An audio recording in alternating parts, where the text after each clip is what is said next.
I'm Keith Joel, and you're watching The Rack Attack, a weekly show where I let you know 5 of my favorite comics of the week that was, so you know what's good and what you should be reading. So without further ado, let's hop right on into our first comic of the week. Of course, I'm talking about Daredevil, #1. The Man Without Fear is back again with a whole new run headed by real-life former lawyer Charles Soule. Soule has been on fire at Marvel as of late, and I think him writing Daredevil is kind of a no-brainer.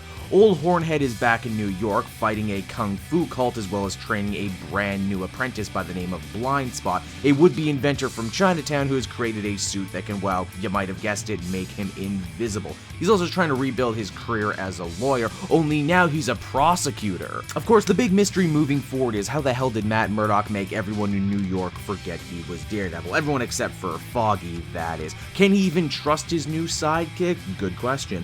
A lot of work has gone into bringing Daredevil back to his more noir crime roots, and so far I think it's working pretty great. For a full review of this comic, be sure to click that link right there. Next up on the attack for Wednesday, December 7th, 2015, we have Red Wolf, issue #1. I make no secret, I freaking love the Western genre, and spinning out of the pages of Marvel's Western Elseworld Tale 1872, we have Red Wolf #1 from Nathan Edmondson. When the now Sheriff Red Wolf of Timely is forced to investigate a series of grisly crimes, he quickly comes face to face with forces not of this time and place. I like Red Wolf as a character. Sure, he might be an archetype, but he's a good one, and a chunk of this comic involves him talking to his mother of all people about how he fears the townspeople may never accept him because of who he is. So, you know, he's not the traditionally stoic Western badass. Of course, we get some cool cameos in here from Wild West versions of Crossbones as well as the Sandman, even Wingard stops by.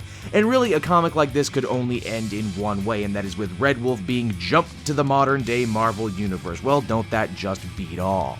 Third on the Rack Attack this week is the very political and very funny Prez, issue #6.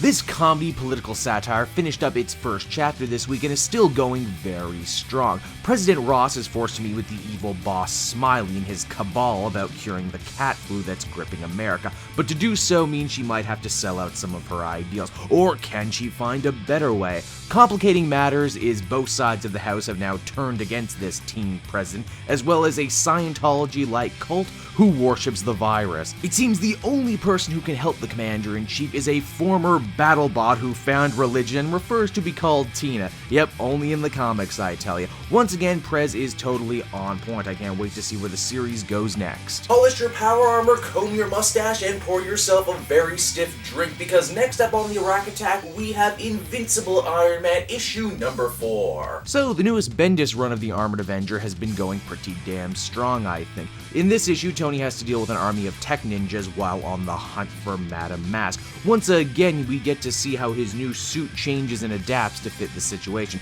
even if that means becoming a samurai. For sword fight purposes, I mean, why not, am I right? The rest of the comic involves Tony giving back by visiting a bunch of sick kids with his armors. Dr. Doom is there too, and we get a very funny and poignant piece of dialogue where he says, "Hey Tony, you're so smart, if you really want to help these kids, why don't you cure their damn diseases?